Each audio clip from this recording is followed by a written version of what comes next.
রাজীব কুমার লাল diary দেখিয়ে blackmail করে রাজ্যসভার টিকিট পেয়েছেন, কটাক্ষ অর্জুন সিং এর।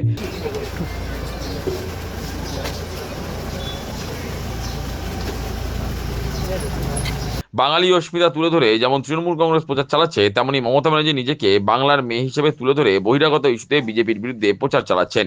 অথচ তৃণমূল ভিন রাজ্যের বাসিন্দা দুজনকে রাজ্যসভার প্রার্থী করেছে। রবিবার এই বিষয়ে তৃণমূলকে নিশানা করেছেন ব্যারাকপুরের প্রাক্তন সাংসদ তথা বিজেপি নেতা অর্জুন সিং।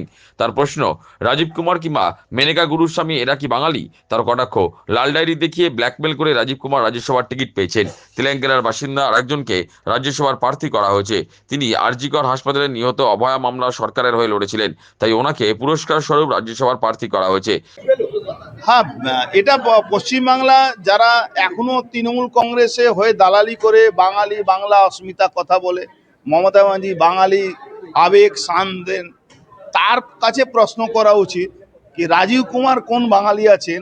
হ্যাঁ, একটা ঠিক বলছেন, উনি লাল ডায়েরিটা বাঁচিয়ে রেখেছেন, সেটা নিয়ে ব্ল্যাকমেল করে টিকিট পেয়েছেন, এটা ঠিক আছে।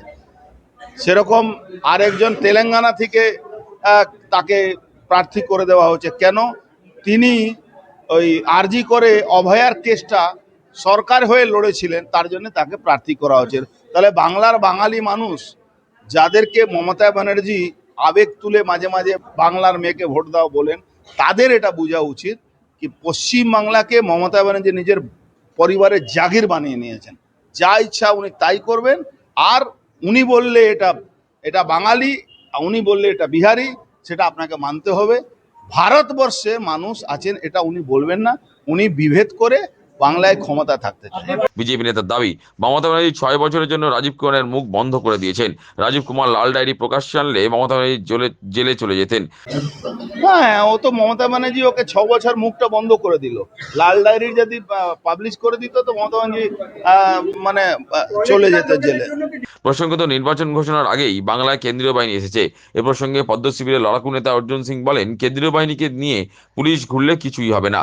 ডান্ডা চালানো কিংবা ভোট লুটেরাদের পেটানোর ক্ষমতা দিতে হবে কেন্দ্রীয় বাহিনীকে। ভোটের দিন কেন্দ্রীয় বাহিনীকে ভোটারদের পরিচয়পত্র দেখার অধিকার দিতে হবে। তাছাড়া রাজনৈতিক দলের এজেন্টদের বুথের বাইরে রাখতে হবে, তাহলে সুষ্ঠুভাবে নির্বাচন হতে পারে। থানা লোকেরা ঘোরালো, তাদের কোনো লাভ হবে না। তাদেরকে পাওয়ার দিতে হবে, তাদেরকে ডান্ডা চালাবার পাওয়ার দিতে হবে, তাদেরকে ভোট লুটেরাদেরকে পেটানো পাওয়ার দিতে হবে, তাদেরকে থানার মধ্যে একটা ওরা আলাদা জিডি করার অধিকার দিতে হবে। ভোটের দিন ভোটের দিন বুথের ভোটার আই কার্ড চেক করার অধিকার দিতে হবে। গেটের মধ্যে ভিতরে কোনো ইলেকশন এজেন্ট, যারা পুলিং এজেন্ট থাকে পলিটিক্যাল পার্টি, তাদেরকে ঢুকতে দেওয়া যাবে না। কোনো প্রিজাইডিং অফিসারের যদি বুথে একটা যদি ফলস ভোট পড়ে, তাহলে প্যারামিলিটারি হোক, প্রিজাইডিং অফিসার হোক, কারো চাকরি যাতে না বাঁচে তাকে জেলে ঢুকানো ফরমান জারি করতে হবে। তাহলে দেখবেন নিশ্চিতভাবে এখানে সুষ্ঠু শান্তভাবে ভোট হবে। তার সাফ বক্তব্য, বুথে ফলস ভোট পড়লে সেই বুথের কেন্দ্রীয় বাহিনী, প্রিসাইডিং অফিসার এবং বুথের দায়িত্বে থাকা কিউআরটি অফিসারের চাকরি যাবে এবং তাদেরকে জেলে যেতে হবে। নির্বাচন কমিশন এই ফরমান জারি করলেই বাংলায় অবাধ ও শান্তিপূর্ণ নির্বাচন হবে। করে দিই কি কোনো জায়গা যদি একটাও ফলস ভোট পড়ে, তারা প্যারামিলিটারি হোক, ওখানে যে কিউআরটি থানার থাকবে, থানার যে অফিসার থাকবে বা প্রিজাইডিং অফিসার, তাদের চাকরি যাবে আর জেলে যাবে। এটা ঘোষণা করলে দেখবেন সুষ্ঠু শান্ত ভোট হবে। বিজেপি নেতার অভিযোগ, বাংলাদেশি অনুপ্রবেশকারী ও জিহাদিদের ভোটে তৃণমূল এতদিন টিকে আছে। জিহাদিরা ওপার বাংলা থেকে এপার বাংলা এসে নাম বদলে কেউ তৃণমূলের নেতা কিংবা জেলা সভাপতি হয়েছেন, আবার কেউ তৃণমূলের কাউন্সিলর কিংবা পঞ্চায়েত প্রধান হয়ে বহাল তবিয়তে বসবাস করছেন।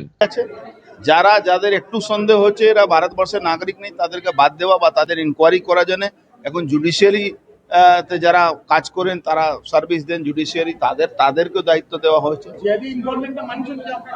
পশ্চিমবাংলা তো জিহাদি ভর্তি আছে, তোমার পাশেই কে জিহাদি আছে তুমি খুঁজেই পাবে না। যখন আনসারুল বাংলার যিনি হেড, তিনি মমতা ব্যানার্জিকে বলছেন বাংলাকে আজাদ করে চলে আসুন আপনি বাংলাদেশের সঙ্গে, তখন তুমি কাকে ভাবছো? যে একজনের নাম বিষ্ণু অধিকারী, সে বাংলাদেশে একজন জিহাদি আছে, তার নাম এখানে বাংলায় এসে বিষ্ণু অধিকারী হয়ে গেছে। সে তৃণমূলের নেতা হয়ে গেছে, সে কেউ তৃণমূলের কাউন্সিলর হয়ে গেছে, কেউ তৃণমূলের জেলা প্রধান হয়ে গেছে। এই দেখুন আপনার ওই আমডাঙ্গার এমএলএ, হয়তো সে বাংলাদেশের লোক আছে, তার জন্য তো তার ইনকোয়ারি চলছে। সে তো ভারতবর্ষের নাগরিক নাও হতে পারে।